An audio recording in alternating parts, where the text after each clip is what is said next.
খালটা খুব গভীর করে কাটার কথা ভাবা হচ্ছে। এখান থেকে কিছুটা অবৈধ দখলও আমাদেরকে উচ্ছেদ করতে হবে।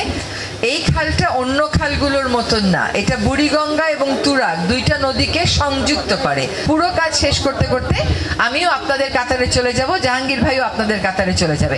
সামনে এই খালের পুরোটা বাজেট, যে কি অর্থ আছে, কতটুকুন অর্থ আছে, এটা পুরোটা আপনাদের সামনে তুলে ধরা হয়েছে। সেনাবাহিনী এই দায়িত্ব নিয়েছে, সেজন্য সেনাবাহিনীকে আন্তরিক ধন্যবাদ। এই খালের একেবারে পার ঘেঁষে বড় বড় বিল্ডিং হয়েছে। এখন এই খালটা খনন যখন করা হবে, এটা কিন্তু বেশ ঝুঁকিপূর্ণ একটা কাজ। সেজন্য আমরা সেনাবাহিনীর সাথে কথা বলে তাদেরকে এই কাজটা দিয়েছি। আপনাদের কাছে আবেদন থাকবে যে আপনারা তাদেরকে পূর্ণ সহায়তাটা করবেন। এই খালটা অন্য খালগুলোর মতন না, এটা বুড়িগঙ্গা এবং তুরাগ দুইটা নদীকে সংযুক্ত করে। ফলে পরিবেশগত বিবেচনায় এইটার কিন্তু গুরুত্ব অন্য রকমের। এখানে যে প্রেজেন্টেশনটা দেয়া হলো, সেখানে খালের পানিকে খুব সুন্দর নীল দেখানো হলো। এই খালের পানি নীল করতে গেলে কিন্তু কারখানার বর্জ্য এখানে ফেলা বন্ধ করতে হবে, পয়ঃবর্জ্য এখানে ফেলা বন্ধ করতে হবে, আর গৃহস্থালী বর্জ্য ব্যবস্থাপনার জন্য ঢাকা দক্ষিণ সিটি কর্পোরেশনকে বিশেষ করে দায়িত্ব নিতে হবে। যে কাজগুলোর কথা সেনাবাহিনীর পক্ষ থেকে এখানে উপস্থাপন করা হলো, তাদের কাছে আমার আরেকটা অনুরোধ থাকবে যে এখানে একটু ময়লা আবর্জনা ব্যবস্থাপনার জন্য কোন কোন পয়েন্টে ঢাকা দক্ষিণ সিটি কর্পোরেশনকে ডাস্টবিন ফেলতে হবে, কিভাবে তারা কালেক্ট করবে, এই জিনিসটা একটু ঠিক করে দিয়ে, নতুবা আপনাদের আমাদের কষ্ট সেটা কিন্তু শেষ পর্যন্ত আর দীর্ঘস্থায়ী হবে না। এই খালটা আমাদেরকে ফিরিয়ে আনতে হবে আমাদের জাতীয় স্বার্থে। আমরা সবসময় একবার ব্যবহার্য প্লাস্টিক বর্জন করার আহ্বান জানিয়ে এসেছি। যদি এটা আপনারা বর্জন করেন তাহলে কিন্তু সমস্যার অর্ধেকটা সমাধান এখানে। এই খালটা খুব গভীর করে কাটার কথা ভাবা হচ্ছে।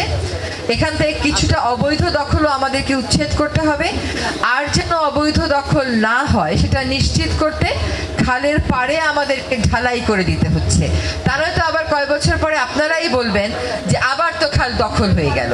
দখল থেকে বাঁচাতে খালের পাড়, খালের তলদেশ না, কিন্তু আমাদেরকে খানিকটা করে হলেও ঢালাই করে দিতে হবে এবং খালের পাড়ে আমরা যতটুকু সম্ভব ওয়াকওয়ে নির্মাণ করে দেব। তো আশা করি আজকে থেকে কাজ শুরু হয়ে যথাসময়ে কাজটা শেষ হবে এবং এই খাল পুনরুদ্ধারের প্রকল্পটা এবং কাজটা একটা দৃশ্যমান এবং দেখার মতন, মনে রাখার মতন করেই সেনাবাহিনী করবে। আপনারা এলাকাবাসী হিসেবে তাদেরকে সর্বোচ্চ সমর্থন দেবেন, এটা আমরা প্রত্যাশা করি। এই খালের পুরোটা বাজেট, যে কি অর্থ আছে, কতটুকুন অর্থ আছে, এটা পুরোটা আপনাদের সামনে তুলে ধরা হয়েছে। কাজে দেশের নাগরিক হিসাবে, করদাতা হিসাবে, এলাকাবাসী হিসাবে এটা আপনার জানবার অবশ্যই অধিকার আছে যে কাজের অগ্রগতি কতটুকুন, খরচ কোথায় কম হচ্ছে, কোথায় বেশি হচ্ছে। এটা আপনারা সেনাবাহিনীর সাথে অবশ্যই যোগাযোগ রেখে এটা নিশ্চিত করবেন যে আপনাদের টাকাটা ঠিকভাবে আমরা ব্যবহার করি মতন। পুরো কাজ শেষ করতে করতে আমিও আপনাদের কাতারে চলে যাব, জাহাঙ্গীর ভাইও আপনাদের কাতারে চলে যাবে। তখন কিন্তু আপনাদের সাথে মিলে দেখতে আমাদের আরো বেশি সুবিধা হবে।